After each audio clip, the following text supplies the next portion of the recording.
Welcome back. You're watching the Protodotin special here on Starting Up. And for the first time ever, we're going to have a face-off on the show with entrepreneur Vishal Gondal and venture capitalist Alok Mittal joining us, both of them right here. Thank you, gentlemen, very much. The topic today is the Indian venture capital industry suffering from a Silicon Valley hangover. We also have with us an exciting audience from the event. You guys have been around all day. Thanks so much for taking time out and joining us on this discussion. And they're armed with squeezy balls, which they're going to not hesitate in using at all if they find this discussion boring at any stage or if they feel you guys are not giving them real answers. Okay, so Vishal, I'm going to start off with you because you're very active on your blog and you've been talking about how a lot of investors here are ABCDs or, American-born confused desis, and they seem to be trying to follow the similar pattern that's being followed in Silicon Valley here in India. Just explain your thoughts a little bit more to us. I mean, the pattern is quite clear. We have NRI who lands to India, goes and looks at startups, which he completely compares to his US startups. Then we have them funding, $1, $2, $3, $4, $5 million for a company which probably requires only $50,000. And then they kind of try to put their complete Western philosophy into the Indian startup. And we've seen that over the past, 8, 9, 10 years, even though every day you open the Economic Times and read that billions of dollars have come in venture capital and VC, you don't really see any real investments happening. Well, Alok's looking a little sheepish right now. Alok, how would you respond to that? No, I don't think we have ABCDs in the Indian VC business. Right? Not anymore, they've all What gone. we have is just the opposite, which is called FOB, fresh off the board.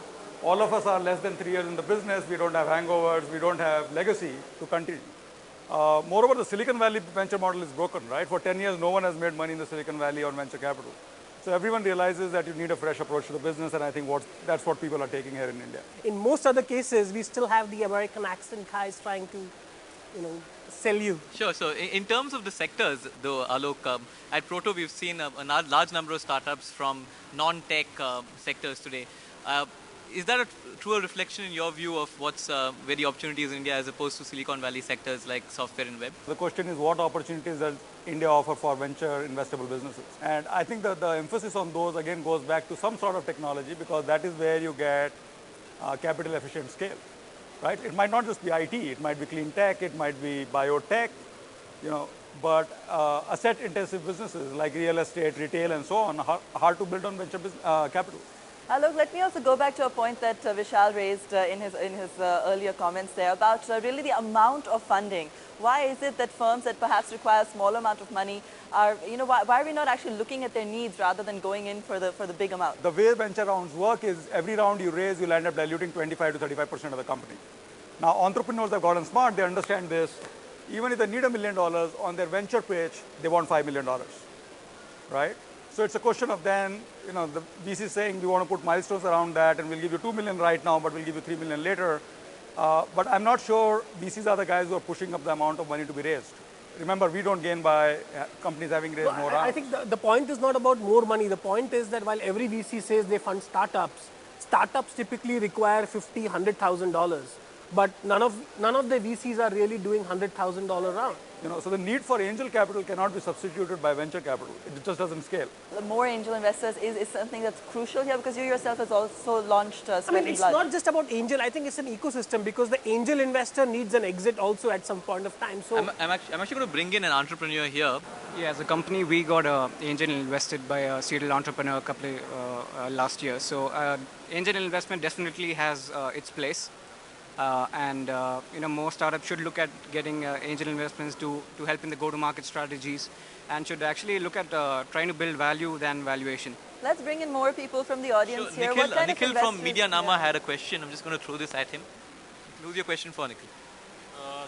Well, it's for Alok.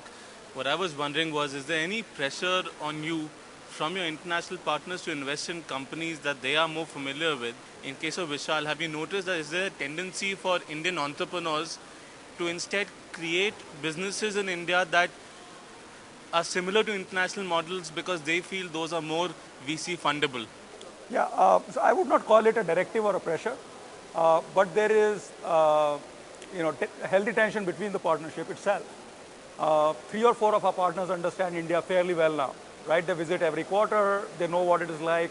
They know we don't have maps in cars here, right? So they are very familiar with the context, and hence they can appreciate some of the investment opportunities that we propose. There are 3 or 4 of our partners who haven't done that, right? So they are more guided by what other partners tell them. There is tension around that.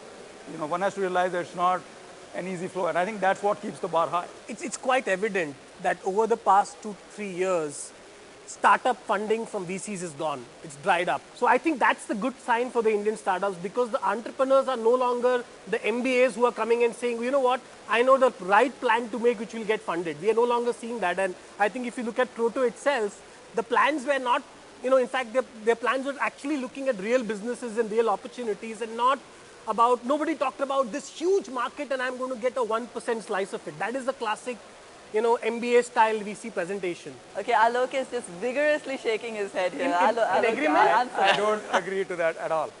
The deal flow has not dropped in the last 2 or 3 years, and I think that's a reflection of entrepreneurs' willingness to raise money. Okay, so entrepreneurs have dropped out, deal flow is the same. So same thing, there are many investors who are twiddling their thumbs maybe because they don't have deals for whatever reason, either no investor or no fund. Well, I think this is a discussion that that could go on and on, this entrepreneur VC face-off. And I do want to get to a rapid fire with both of them, but any last question? Ours is a brick and mortar business, which has got a gestation period which is much higher, with an investment which may be even higher. And it's a very relationship-based business. So it can't scale up the way an internet business or a mobile business can do.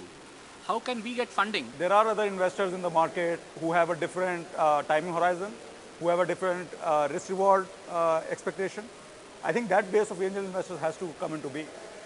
That's the only way to answer a broad funding problem. There are companies, there are corporates like, Reliance, Tata, Godrej, all these guys, they are all sitting with piles of money, and somehow they have never really invested behind these startups. All these guys, I think, are probably better equipped to invest in these startups than expecting Silicon Valley VCs to do it. On that note, we're going to have to move on to the rapid fire round now. We're going to quickly go through it. Short, snappy answers. I have my questions right here, and please use the squeezy balls if you I have to catch each one of them. if you don't agree with their answers.